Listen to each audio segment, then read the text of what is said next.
Hi, boys and girls. Thanks for joining me for another Read Aloud.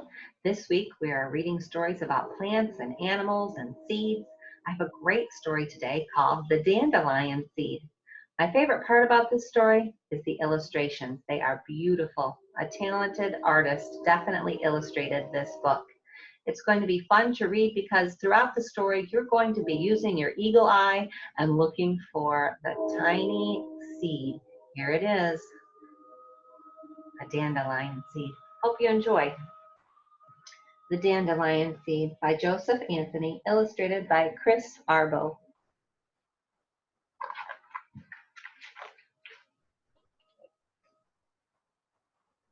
It was autumn in the garden. All the flowers had died and dropped their seeds.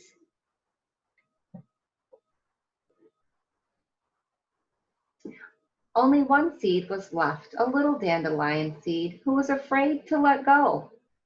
But the winter wind began to blow. The stronger the wind blew, the tighter the seed hung on until it felt the wind blowing right through it.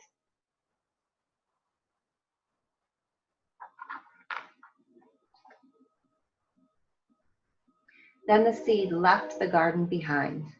It became part of the wind and was carried away. The world was bigger than the seed ever imagined. So here it broke free from the dandelion and it's floating away, and I see it right here. And he realizes that the world is a lot bigger than he ever thought just being on the dandelion flower. It was also more frightening. You see where the seed is right there on the front of the car? It was more lonely. Here it is floating in the sky. Do you remember what an area is that's a city? The word for that is urban, the urban area. It's floating through the urban area. And the world was more beautiful than he ever imagined. There he is floating over the ocean.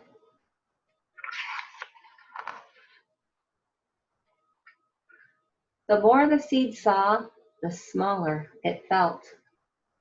There it is up there floating past the mountains. And what's this area called where there's farming? That's called the rural area. It wondered where it belonged.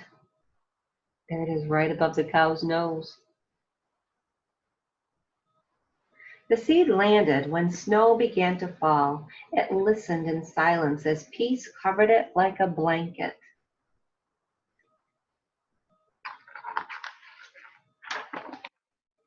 Here it is snowing, and the whole ground is covered like a blanket, and the seed is nowhere to be found. It's covered up.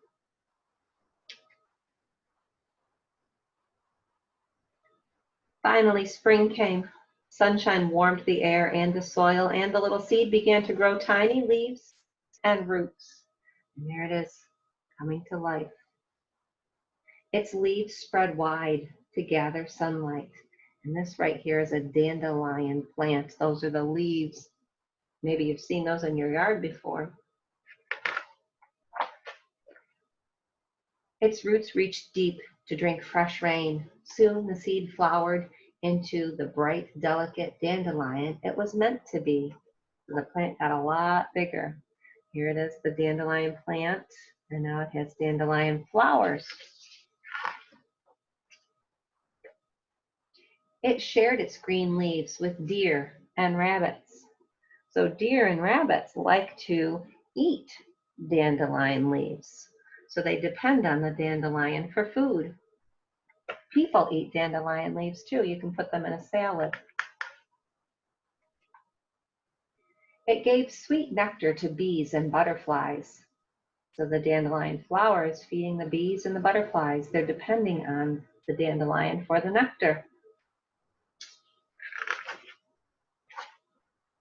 Then, almost overnight, the life that began as one little dandelion seed ripened into many.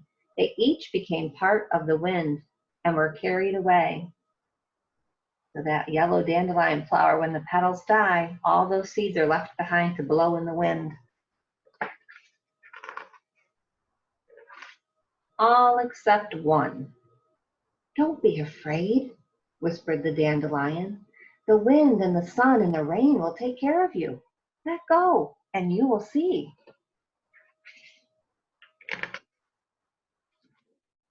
You will see. Did you ever blow the dandelion seeds?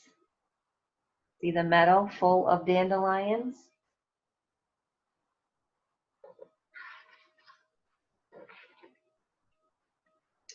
So when you get a nice day, I want you to go outside and look in the yard or go to the park and look in the yard and see if you can find dandelion plants and dandelion flowers that look like that.